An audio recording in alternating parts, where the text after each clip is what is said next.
Hello class, कैसे हैं आप लोग। आइए हम लोग आज पढ़ते हैं वर्क, एनर्जी एंड पावर।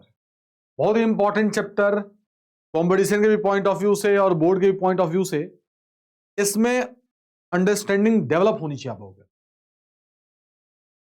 तो सबसे पहला जो टॉपिक है वो है अपना वर्क। ठीक है, देखिए मान लीजिए कि ग्राउंड लेवल है और इस पे अगर मैंने कोई एक ऑब्जेक्ट रख दिया है ना, और इस ऑब्जेक्ट पे अगर मैंने फोर्स लगा दिया और ये ऑब्जेक्ट क्या हो जाए, ये ऑब्जेक्ट क्या हो जाए, ये डिस्प्लेस हो जाए। ये ऑब्जेक्ट अगर डिस्प्लेस हो जाए तो ध्यान रखिएगा कि मैं बोलूंगा ये ज्यादा खराब लग रहा है ना। मान लो पहले यहां था, अभी यहां चला गया, मतलब इतना डिस्प्लेस हो गया।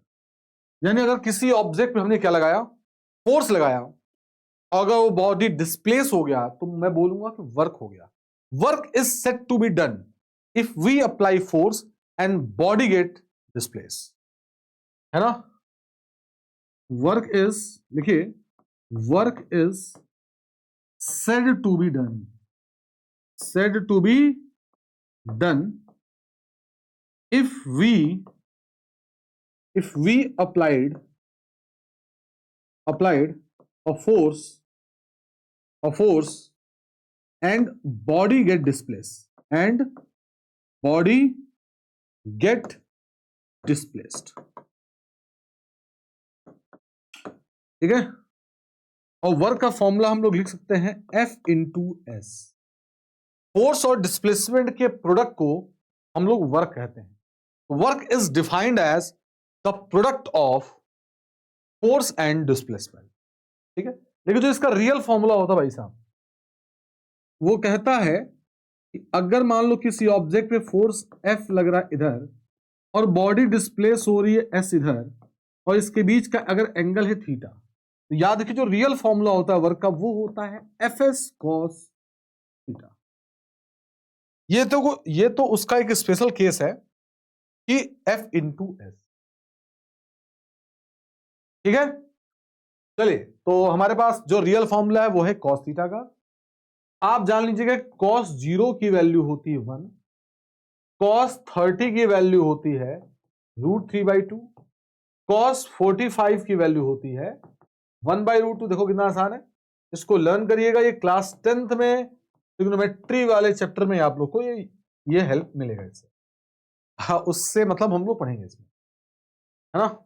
कुछ टॉपिक्स थोड़ा सा हमें ध्यान देना पड़ता है। cos 90 की वैल्यू होती है मेरे ख्याल से 0, एक एक्स्ट्रा लिखवा रहा हूं। cos 120 की वैल्यू होती है -1/2 और cos 180 की वैल्यू होती है -1। आप चेक करना, cos की वैल्यू अगर थीटा की वैल्यू 0 से अधिक और 90 से कम है, मतलब अगर थीटा एक्यूट है, थीटा अगर एक्यूट है तो चेक कर लीजिएगा cos थीटा पॉजिटिव, चेक कर लीजिए इस बात से। और थीटा अगर 90 है, राइट एंगल है, तो cos थीटा की वैल्यू 0 है। और थीटा बेटा क्यों नहीं है, थीटा ध्यान रखना, थीटा अगर ऑब्ट्यूज है तो याद रखिएगा कि cos थीटा की वैल्यू हो जाएगी नहीं, ठीक है, ये याद रखिएगा, है ना। तो मेरे पास जो फॉर्मूला है वर्क का फॉर्मूला होता है Fs cos थीटा। अगर एंगल अगर एक्यूट हुआ तो याद रखिएगा cos थीटा की वैल्यू है पॉजिटिव। अब सोचो कि अगर cos थीटा पॉजिटिव है तो वर्क भी क्या हो जाएगा, पॉजिटिव, ठीक है। अब अगर थीटा 90 ले लिया तो cos थीटा की वैल्यू क्या हो गई, 0। तो cos 0 की वैल्यू 0 तो पूरी वैल्यू 0 हो जाएगी, यानी वर्क यहां पर हो जाएगा 0। मतलब सर थीटा 90 का मतलब क्या, अगर बॉडी डिस्प्लेस हो रहा है एस इधर और फोर्स लग रहा है इधर, इसके बीच में एंगल हो गया 90 बाई 7, यानी फोर्स और डिस्प्लेसमेंट जब परपेंडिकुलर होगा तो वर्क हो जाएगा। थीटा अगर ऑब्ट्यूज है तो हमने पढ़ा कि cos थीटा की वैल्यू निगेटिव होगी।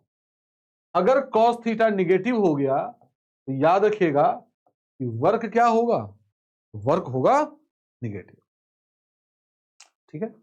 वर्क क्या होगा, निगेटिव, ठीक।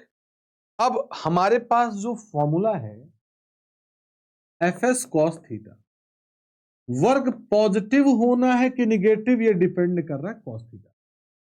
तो मैं अब इसके 3 टाइप ऑफ वर्क समझाऊंगा आपको, पॉजिटिव वर्क, निगेटिव वर्क और जीरो वर्क।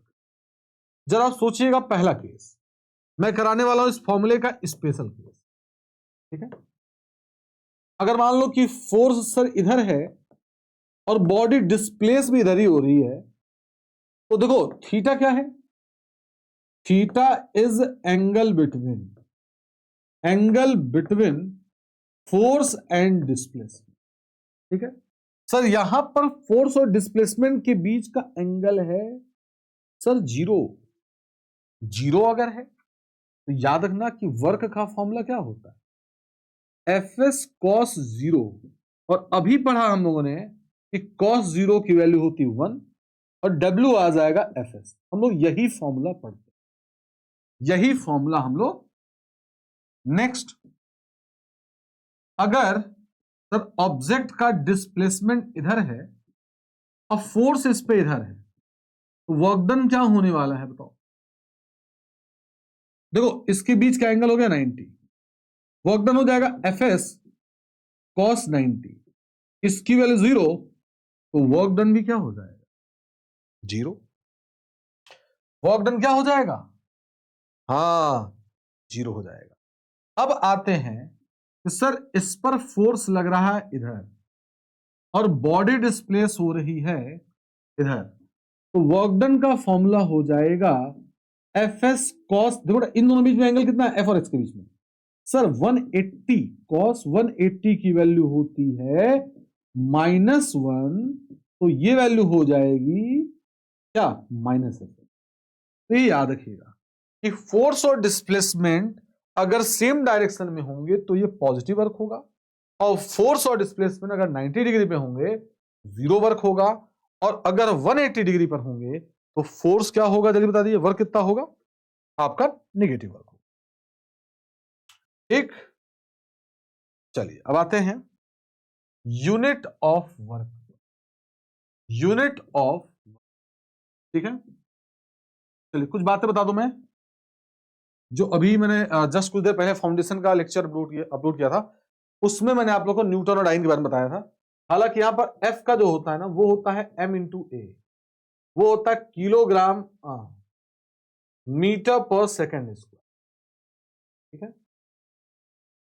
तो वर्क का जो फॉर्मूला है, देखो अगर देखा जाए तो एफ इंटू एस, एफ कितना, एफ का यूनिट क्या होता है फोर्स का, सर किलोग्राम मीटर पर सेकेंड स्क्वायर। सर एस क्या है, सेकेंड नहीं भैया, डिस्प्लेसमेंट है मीटर, तो ये किलोग्राम मीटर स्क्वायर पर सेकेंड का स्क्वायर, ये इसकी एसआई यूनिट है, और इसी को हम लोग बोलते हैं जूल। बोले क्या बोलते हैं, जूल।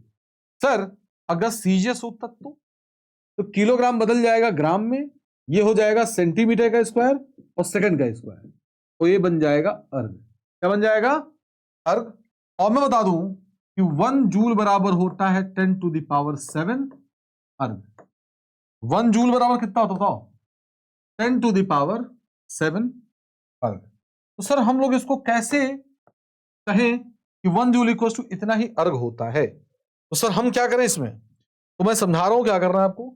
सर 1 जूल कितना है, ये तो है सर 1 किलोग्राम मीटर स्क्वायर पर सेकेंड स्क्वायर, यही खराब लगता है काम भाई साहब, गायब हो जाता भाई साहब, 1 किलोग्राम मीटर स्क्वायर पर सेकेंड स्क्वायर। तो देखो अगर मुझे इसको अर्ग में बदलना है तो किलोग्राम को ग्राम में करना पड़ेगा, मीटर को सेंटीमीटर में, और सेकंड तो सेकंड है ही, मतलब किलोग्राम को ग्राम में करोगे तो कितना आ जाएगा 1000 ग्राम। मीटर स्क्वायर मतलब सर देखो 2 बार मीटर है, मीटर मीटर, 1 मीटर बराबर 100 सेंटीमीटर, और ये अगला 1 मीटर बराबर 100 सेंटीमीटर। सर सेकंड में कोई परिवर्तन नहीं। अब 1 2 3 4 5 6 7, 1 2 3 4 5 6 7, 10⁻7 ग्राम सेंटीमीटर स्क्वायर पर सेकंड स्क्वायर, और यही होता है अर्ग, और ये होता है जूल। तो 1 जूल बराबर हो जाएगा 10⁻7, 1 जूल बराबर हो जाएगा, हाँ ठीक। आइए, अच्छा अगर मैं वर्क का फॉर्मूला बोलूं तो सर फोर्स इनटू डिस्प्लेसमेंट। अच्छा अगर मैं इस ऑब्जेक्ट पर 1 न्यूटन का फोर्स लगाऊं और बॉडी डिस्प्लेस हो 1 मीटर, बॉडी डिस्प्लेस हो 1 मीटर, तो देखो 1 न्यूटन लगाया, बॉडी डिस्प्लेस हुई 1 मीटर। ओहो, हाँ सही तो है, हाँ 1 मीटर, तो वर्क होगा 1 न्यूटन मीटर और ये होता है जूल। मतलब अगर मैं बोलूं define the unit of work, मैं यूनिट नहीं पूछ रहा हूं, मैं define the unit of work, मतलब यूनिट ऑफ वर्क को डिफाइन करना है, यानी यूनिट होगा जूल, यानी 1 जूल को डिफाइन करना है। तो अगर किसी ऑब्जेक्ट पर मैंने फोर्स लगाया 1 न्यूटन और अगर बॉडी डिस्प्लेस हो गया है 1 मीटर, तो मैं बोलूंगा कि वर्क आपका कितना हो गया। वर्क हो गया भाई साहब आप पर 1 जूल। ठीक, वर्क हो गया आप पर 1, तो यूनिट के बारे में हो गया। अब एक क्वेश्चन आपसे बहुत पूछता है कि वर्क डन अगेंस्ट ग्रेविटी क्या होगा। आपसे पूछा जाएगा work done against gravity, against, बोलो, हाँ अगेंस्ट ग्रेविटी। तो ग्रेविटी के अगेंस्ट कितना वर्क करेंगे। मान लो कि ये ग्राउंड लेवल है और इस ग्राउंड लेवल पे एक बॉडी रखा है जिसका मास है m, और इसको उठा के मैं इसको h हाइट पे ले जाना चाहता हूं। कितने हाइट पे, हाँ हाँ, इसको ले जाना चाहता हूं मैं h हाइट पे। तो सबसे पहली बात, इस पे जो फोर्स लग रहा है वो mg लग रहा है। क्या लग रहा है, mg। अगर मुझे इसको उठा के ऊपर ले जाना है तो लग इस पे mg रहा है, तो मुझे क्या लगाना पड़ेगा, मुझे भी mg लगाना पड़ेगा। तो मैं ऊपर जो फोर्स लगा रहा हूं वो भी किसके बराबर लगा रहा हूं, mg, और उसे ले कितना जा रहे हैं हम, h। तो वर्क का फॉर्मूला क्या हो जाएगा, फोर्स इंटू डिस्प्लेसमेंट।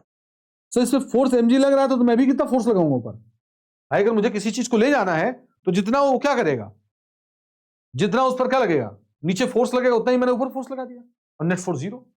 अगर नेट फोर्स 0 तो मैं कहीं भी ले आ सकता हूं। भाई हमें दिक्कत कब हो रही थी, ऊपर में कुछ लोग कहते हैं सर थोड़ा ज्यादा ऊपर फोर्स लगाओ। भाई साहब अगर उस ऑब्जेक्ट पे क्या हो गया, नेट फोर्स क्या हो गया 0, तो मैं कहीं भी उसको लेके जा सकता हूं। जरा सोचो कि फोर्स कितना हो गया इस पर, mg, और इसको डिस्प्लेस कितना कर रहा हूं, h। बस तुम परेशान ना हो। अच्छा तुम मान लो भाई साहब कि mg से थोड़ा ज्यादा फोर्स लगाया, थोड़ा ज्यादा है ना, थोड़ा ज्यादा, लेकिन है mg का ही फोर्स उतना लगाएंगे ऊपर, है ना। अब मान लो कि नीचे 10, तो मैं ऊपर लगा रहा हूं 10.001, फिर भी तो ऊपर ही आएगा, है ना। तो उसको हम लोग नेग्लेक्ट करते हैं। तो याद रखिएगा कि जितना mg लग रहा था उतना ही ऊपर लगाया और h डिस्प्लेस किया, तो mgh, m मास के ब्लॉक को h हाइट ऊपर उठाना है, तो वर्क का जो एक्सप्रेशन होगा वो होगा mgh। ठीक है, तो अब छोटे छोटे क्वेश्चन कर लेते हैं। एक ऑब्जेक्ट है ना, इस पर फोर्स लगा रहा हूं 5 न्यूटन और बॉडी डिस्प्लेस हो रहा है 2 मीटर। मैं पूछूंगा वर्क, तो बोलो बच्चा वर्क कितना होगा। मैं पूछूंगा वर्क, तो बताइए वर्क कितना होगा, बताइए।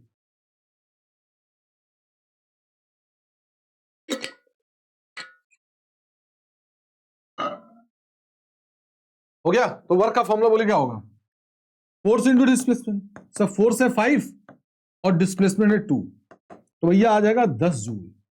बोलो कितना आ जाएगा, 10 जूल। ठीक, अब इसी को मैं कॉपी करता हूं और क्वेश्चन भी कराता हूं इसी पे, है ना। अब मान लो कि इसका मास था, कहां जा रहा भाई, मास था इसका 5 kg। मैंने पूछा इस 5 kg को इस 3 मीटर के हाइट पर ले जाना है, बोलो कितना वर्क होगा।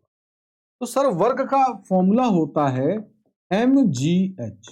सर मास कितना था 5, g था 10, कितने हाइट पर ऊपर ले जा रहे 3, तो 150 जूल हो जाएगा भाई साहब।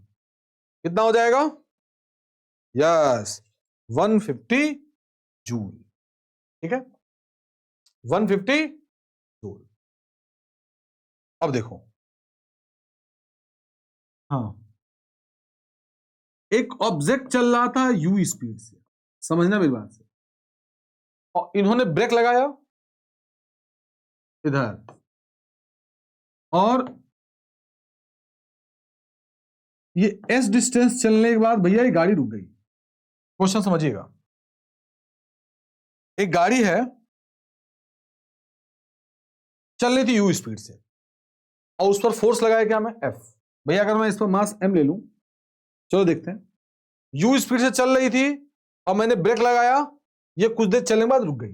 रुक गई मतलब फाइनल वेलोसिटी 0 हो गई, है ना। तो पूछ रहे हैं कि वर्क कितना होगा, ये जो ब्रेक ने फोर्स लगाया उसका वर्क कितना होगा। तो सबसे पहली बात, सर ये फोर्स उल्टे डायरेक्शन में लगेगा, तो मैं चल रहा हूं आगे, ब्रेक का फोर्स लग रहा है पीछे, तो ये वाला वर्क हो जाएगा भाई साहब निगेटिव।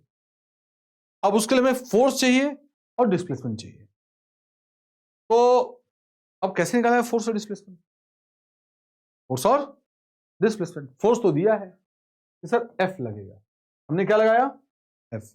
अब हमें चाहिए डिस्प्लेसमेंट, तो क्या वी स्क्वायर का formula you square plus 2as हो, और वी तो 0 हो गया। बोलो भाई, अब 0 यू स्क्वायर प्लस 2as, ठीक है। अब इस यहां से अगर मुझे दिया तो एक्सेलरेशन निकाल सकता हूं, एफ बराबर कितना होता है एम ए, तो ए बराबर कितना हो जाएगा एफ बाई एम। तो देखिए ध्यान से, अगर मुझे एक्सेलरेशन नहीं पता था तो मैं लिख लूंगा एफ बाई एम। मुझे चाहिए एस, उसको उधर ले तो minus u square 2fs by m. तो एस की जो वैल्यू हो जाएगी वो क्या हो जाएगी माइनस, बोलो एम यू स्क्वायर अपॉन में 2f। तो रख ले यहां पर वैल्यू, है ना, -2mu स्क्वायर अपॉन में 2f। बोलो f से f कट गया, 2 से 2 कट गया भाई साहब, 2 क्यों कटा, 2 क्यों कटा भैया? फोर्स कितना है f, डिस्प्लेसमेंट कितना है -mu स्क्वायर अपॉन में 2f। हाँ, f से f कटा, तो बोलिए वर्क डन बाई ये फोर्स कितना हो जाएगा, हाफ mu, ठीक है, half mu square. Sir negative क्यों आ रहा है भाई साहब, निगेटिव क्यों आ रहा है? क्योंकि यहां पर देखो फोर्स इधर है और डिस्प्लेसमेंट इधर, और जिस बच्चे को वर्क एनर्जी थ्योरम आता है उसके लिए करना बहुत आसान है ना। हालांकि अभी मैंने वर्क एनर्जी नहीं पढ़ाया, लेकिन फिर भी वर्क डन किसके बराबर होगा, चेंजिंग काइनेटिक एनर्जी बराबर, ये तो होगा। अब देखो फाइनली 0 हो गया, तो वर्क डन कितना हो जाएगा बताओ, हाफ एम यू स्क्वायर। सोचो एक लाइन में हो जाएगा, सोचो एक लाइन में हो जाएगा, ठीक है, एक लाइन में हो जाएगा भाई साहब। चलिए आइए क्वेश्चन लगाइए। ये लीजिए गाड़ी, गाड़ी का मास है 1000 kg और इसको चला दो 30 मीटर पर सेकंड। कितने मीटर पर सेकंड से? हाँ 30 मीटर पर सेकंड से। और डी एक्सलेट, भैया इस पर मैंने फ्रिक्शन फोर्स लगाया, और डी एक्सलेट होने पर 50 मीटर बाद जाके रुक गई भैया। 50 मीटर बाद जाने के बाद क्या हो गई, रुक गई। तो पहले बताइए कि आखिर मैंने ब्रेक पर कितना फोर्स लगाया होगा, या ब्रेक ने कितना फोर्स लगाया होगा ताकि गाड़ी रुक गई। और दूसरी बात, वर्क डन बाई ये फोर्स चाहिए मुझको, दो चीजें चाहिए, दो चीजें चाहिए कि बताइए आखिर कितना फोर्स हम लगाएंगे कि क्या हो जाए, रुक जाए। और मुझे क्या चाहिए, वर्क चाहिए। क्या चाहिए, work, work by this force, work by this force. देखो वर्क का फॉर्मूला तो फोर्स इंटू डिस्प्लेसमेंट होता है, फोर्स निकल जाएगा, डिस्प्लेसमेंट 50 है, बस फोर्स चाहिए मुझको। हाँ अब ये रुक गया भैया, तो v इक्वल टू क्या हो गया 0।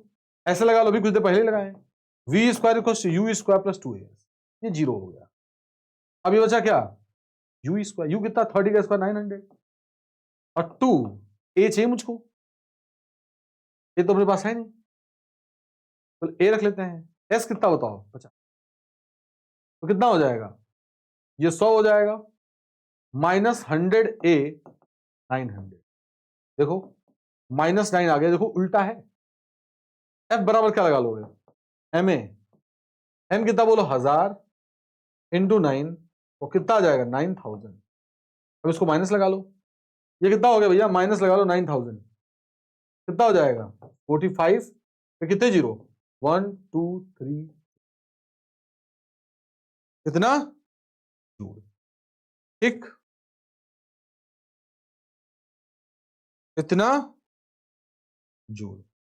वर्क 3 टाइप के होते हैं, एक होता है पॉजिटिव, एक होता है निगेटिव, और एक क्या होता है, जीरो। आइए अब बात करते हैं एनर्जी की। किसकी बात करते हैं, एनर्जी की। The ability to do work, the ability to do work is called बोलो energy, is called energy. The ability to do work is called energy. अब इसमें एक पार्ट हम पढ़ने वाले हैं, मैकेनिकल एनर्जी। मैकेनिकल एनर्जी है ना, 1:30 बज गए रात को भाई, चले बनाते हैं। मैकेनिकल एनर्जी में सबसे पहला पार्ट होगा काइनेटिक एनर्जी। बोलो कौन सी एनर्जी, काइनेटिक एनर्जी, ठीक। और ये कौन सी एनर्जी है, पोटेंशियल एनर्जी, पोटेंशियल एनर्जी, ठीक है। अब कोई पूछेगा कि व्हाट इज काइनेटिक एनर्जी, भैया जिसके पास मोशन की वजह से काम करने की एबिलिटी आती है उसे हम बोलते हैं काइनेटिक एनर्जी। जैसे अगर मान लो ये स्टंप है, स्टंप के अगर बगल में कोई बॉल रख दूं तो क्या ये स्टंप, ये बॉल इस स्टंप से कोई काम करा सकता है, नहीं।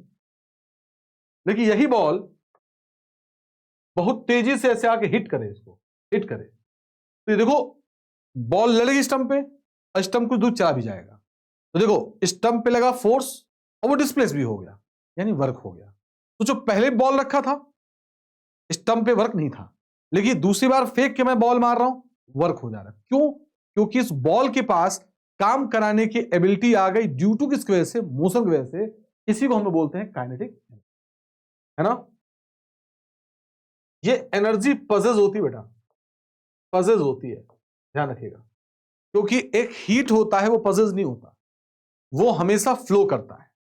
तो एनर्जी का वही एक रूप है जो फ्लो करता, बाकी सब एनर्जी पजेस होती हैं।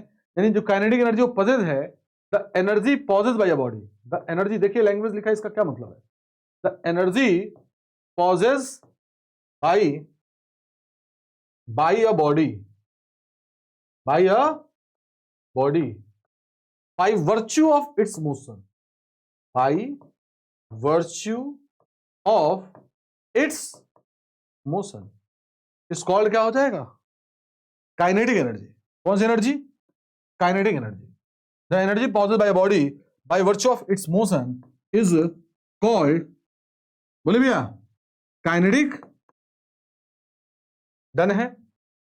नेक्स्ट, मान लो कोई बॉल है स्टार्टिंग फ्रॉम रेस्ट, उस पर मैंने फोर्स लगाया F, मास था इसका m, और s डिस्टेंस चलने के बाद उसके पास वेलोसिटी आ गई v। तो भैया देखो हम निकालेंगे वर्क, आखिर कितना वर्क हुआ। तो वर्क का फॉर्मूला होता फोर्स इंटू डिस्प्लेसमेंट, और फोर्स होता mass into acceleration into displacement. तो यहां से देखिए v स्क्वायर का फॉर्मूला क्या होता है, u square plus 2as। Sir u तो जीरो है, यानी v स्क्वायर का फॉर्मूला 2as होगा। और सर यहां से मुझे as चाहिए, तो as का फॉर्मूला कितना हो जाएगा, सर v स्क्वायर बाई 2। तो यहां पर दूंगा v स्क्वायर बाई 2, तो जो वर्क आ जाएगा ये हाफ mv स्क्वायर के बराबर आ जाएगा। And this work is a form of kinetic energy. तो काइनेटिक एनर्जी का फॉर्मूला हो जाएगा हाफ mv। काइनेटिक एनर्जी का फॉर्मूला आने वाला है मेरे दोस्त हाफ mv स्क्वायर, ठीक है। अब एक इसमें बहुत ही अच्छी बात होती है कि relation between kinetic energy and momentum, ठीक है।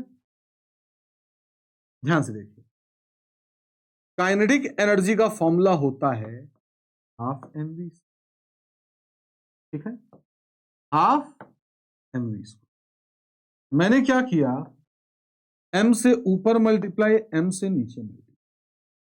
तो बोलिए क्या हो जाएगा, सोच के बोले बेटा। तो सर ये m स्क्वायर हो जाएगा, ये m ही रह जाएगा। सर ये क्या देखिए, क्या mv का होल स्क्वायर है क्या? सोचिए 2m है, ये काइनेटिक एनर्जी, ये आ जाएगा p स्क्वायर बाई 2m, है ना? तो p स्क्वायर का फॉर्मूला 2m काइनेटिक एनर्जी, तो p का फॉर्मूला हो जाएगा √2m, k लिख लो या 2m काइनेटिक एनर्जी लिख लो। तो ये आपका रिलेशन होता मोमेंटम और काइनेटिक एनर्जी का। This is the relation between momentum and kinetic energy, है ना? अब इसी में तुम्हें क्या कर दूं, मैं क्वेश्चन दे दूं कि भैया मास था 2 किलो, है ना? एक ऑब्जेक्ट था, है ना? इसका मास लो 2 किलो, ये चल रहा है 4 मीटर पर सेकंड से, निकाल दो काइनेटिक एनर्जी। तो बहुत आसान है, हाफ एम वी का स्क्वायर, आसान है, हाफ एम वी का होल स्क्वायर। अब इसी में क्वेश्चन जो काइनेटिक एनर्जी का फॉर्मूला है हाफ एम वी स्क्वायर। देखो एक ऑब्जेक्ट है जिसका मास है m और इसकी स्पीड कितनी है v। तो देखो अगर मास m है, वेलोसिटी v है, तो इसकी काइनेटिक एनर्जी k है। तो कहा मास यही है और उन्होंने इसकी स्पीड को 3 गुना कर दिया, तब पूछ रहा है कि काइनेटिक एनर्जी कितना होगा। तब पूछ रहा है कि काइनेटिक एनर्जी कितना होगा। सर पहले काइनेटिक एनर्जी कितनी थी? 1/2 mv स्क्वायर। अब कितनी होगी? 1/2 m, 3v मतलब 9v का स्क्वायर। सर ये तो पहले वाली काइनेटिक एनर्जी, अगर मैं 9 बाहर निकाल लूं तो पहली वाली काइनेटिक एनर्जी है। हाँ, तो पहले वाली मतलब कि k डैश कितना हो जाएगा? 9k। अगर आपने स्पीड 3 गुना कर दिया तो काइनेटिक एनर्जी बोलो कितने गुना हो जाएगी? 9 टाइम्स हो जाएगी। बोलो क्या हो जाएगी? 9 टाइम्स हो जाएगी। ठीक है, फिर से मास m था, स्पीड v था, काइनेटिक एनर्जी है k, मास m है, स्पीड हो गया 5 टाइम्स। फिर यार फिर से मास m है, स्पीड हो गया 5 टाइम। मैं पूछ रहा हूं कि काइनेटिक एनर्जी कितना हो जाएगा, बताइए। मैं पूछ रहा हूं कि काइनेटिक एनर्जी कितना हो जाएगा, बताइए।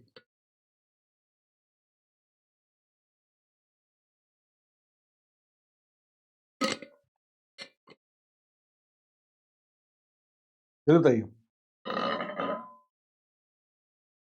कुछ नहीं करना भाई साहब। k इक्वल टू कितना होता है? Half m v square. Sir k dash कितना है? 1/2 m, v कितना? 5v, 25v square. सर 25 बाहर, 1/2 mv स्क्वायर, ये हो जाएगा k डैश बराबर कितना आ जाएगा? 25k, 25। ठीक है, ये आपका काइनेटिक एनर्जी 25 टाइम हो जाए। ठीक है, चलिए नेक्स्ट चलते हम लोग, नेक्स्ट, है ना? अब हम लोग पढ़ते हैं work energy theorem. Work energy theorem, है ना? ये क्या होता है वर्क एनर्जी थ्योरम? तो इसमें ये होता है कि अगर मान लो इसकी काइनेटिक एनर्जी पहले कितनी थी? Half m u square. अब मैंने इस पे फोर्स लगाया और ये बॉडी एस डिस्प्लेस करने के बाद इसकी स्पीड कितनी हो गई? वी हो गई, है ना? तो जो इसमें काइनेटिक एनर्जी में जो क्या आ रही है, चेंज आ रही है, वो किसके बराबर होगा? वर्क के बराबर। मतलब किसी ऑब्जेक्ट पे मैं फोर्स लगा रहा हूं और काइनेटिक एनर्जी बदल रही है, तो वो काइनेटिक एनर्जी जो है, चेंज जो इसमें हो रहा है, वो किसके बराबर है? वर्क के बराबर। इसलिए इसको बोला गया वर्क एनर्जी थ्योरम। तो इसे प्रूव कैसे करें? बहुत आसान। सर वी स्क्वायर का फॉर्मूला क्या होता है? U square plus 2a। V square minus u square क्या लिखोगे? Sir 2a। हाफ एम से इधर भी मल्टीप्लाई और हाफ एम से इधर भी multiply, half M into 2as, तो 2 से 2, ये हो गया k फाइनल, ये हो गया k initial, mass into acceleration force, और फोर्स इंटू डिस्प्लेसमेंट क्या हो जाएगा? वर्क। लो भैया आ गया, वर्क बराबर क्या हो जाएगा? चेंज इन काइनेटिक, है ना? चलिए बहुत रात हो गई है, आज इतना ही रहने देते हैं, है ना? फिर नेक्स्ट क्लास में इसको कंप्लीट करेंगे।